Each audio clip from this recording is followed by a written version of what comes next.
एक ऐसा जमाना जब बिजली नहीं थी, सुविधाएं नहीं थी, फिर भी लोग रईसी में जीवन यापन करते थे। आज हम आपको मिट्टी के तेल से चलने वाली इतनी हैरतअंगेज चीजें दिखाने वाले हैं जो अगर किसी के पास हुआ करती थी तो वो भी किसी अंबानी से कम नहीं थे। अरे तो तुमने क्या मंगाया भैया? तुम्हारे बाप दादा ने लैंप मंगवा लिया था फॉरेन से। बगैर बिजली के पंखा चलेगा, बगैर बिजली के रूम हीटर चलेगा, बगैर बिजली के बगैर सेल की टॉर्च चलेगी। पुराने जमाने में भी वायरलेस प्रेस हुआ करती थी सर। चिमनी निकाल रहे हैं सर, ये आपकी चिमनी बाहर आ गई, जिसमें हमने मेडिकल स्पिरिट का यूज किया है। केरोसिन नहीं मिलता आजकल जी। पिस्टन बना हुआ है, उसके नीचे मैंने चिमनी को लगा दिया है। हीट से काम करता है, पिस्टन गर्म होएगा और गर्म होने के साथ ही वो ऊपर उठ जाएगा।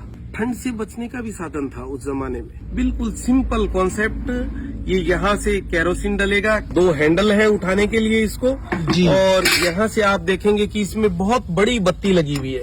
तो ये पूरी जो जालीनुमा आकृति है ये गर्म होके अपने कमरे को हीट कर देगी। तो ये है अपना रूम हीटर जो केरोसिन तेल से चलेगा, मिट्टी के तेल से चलने वाली टॉर्च। तो सर ये भी उपकरण थे। लोग कहीं घर से बाहर जाते थे तो रोशनी की जरूरत तो होती थी, तो आप देखेंगे किस तरह की हैंड टॉर्च बनाई गई। सामने की ओर तो बहुत बड़ा ग्लास लगाया गया है सर, और पीछे पूरी आयरन से बनी हुई है। वही बर्नर जो अपन चूल्हे में देखने को मिलता है, लेकिन जो कुछ भी है नायाब है। बिल्कुल सर। तो आप देखेंगे कि किस तरह का एक नायाब लैंप आपको दिखाने जा रहे हैं। सर रेलवे लैंप है, सिग्नल दिखाने के लिए काम में लिया जाता था। लैंप आपका बिल्कुल यूं ज्यादा हिले डुले ना, इसलिए ये लॉक लगाया हुआ है। ये लॉक मैंने खोल दिया है, और अब मैं इसमें से एक बहुत ही नायाब चीज दिखाने आपको जा रहा हूँ, एक छोटा सा दीपक। और अभी आप देखेंगे कि आपको क्या दिखाई दे रहा है सर। और सर रेड सिग्नल है, ट्रेन बिल्कुल आगे नहीं जाएगी। मैं ट्रेन को यहीं पे रोक दूंगा। मैं दूसरा शटर ऑन करता हूँ। आप क्या देख पा रहे हैं सर?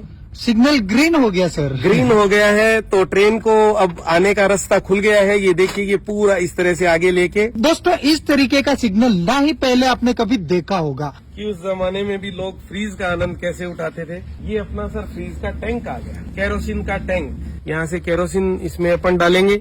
जैसे सर गाड़ी में फ्यूल मीटर होता है जी, कि आपकी गाड़ी में कितना पेट्रोल है, कितना डीजल है, तो ये इसका फ्यूल मीटर है सर। जैसे ही इसमें अपन केरोसिन डालेंगे ये ऊपर उठ जाएगा। ये आप देखेंगे कि इसकी लॉ को कम ज्यादा करने का सिस्टम है। देखिए सर बत्ती में भी कुछ हरकत हो रही है।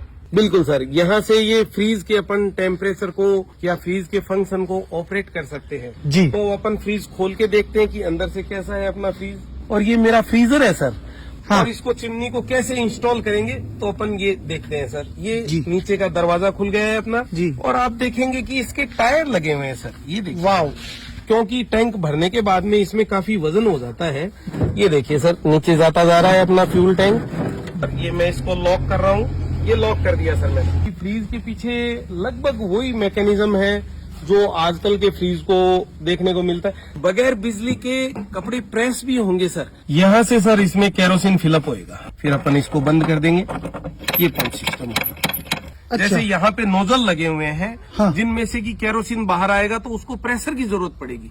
पीछे से हवा का दबाव होगा तो केरोसिन बाहर आएगा। कि यहाँ पे ये रेगुलेटर भी बना हुआ है, made in England. Made in England, बहुत अच्छी बात है सर। और इस पे भी कुछ लिखा हुआ होगा sir, on off. On off का भी है और रेगुलेटर भी है साथ में। तो सर ब्याह शादी में और रात को घरों में रोशनी के लिए क्या उपकरण हुआ करते थे, जरा ये बॉक्स दिखाएंगे आप सर? Kerosene Germany. तो देखिए सर, जर्मनी का बना हुआ बहुत ही नायाब आइटम, और इस तरह की पैकिंग आया करती थी सर।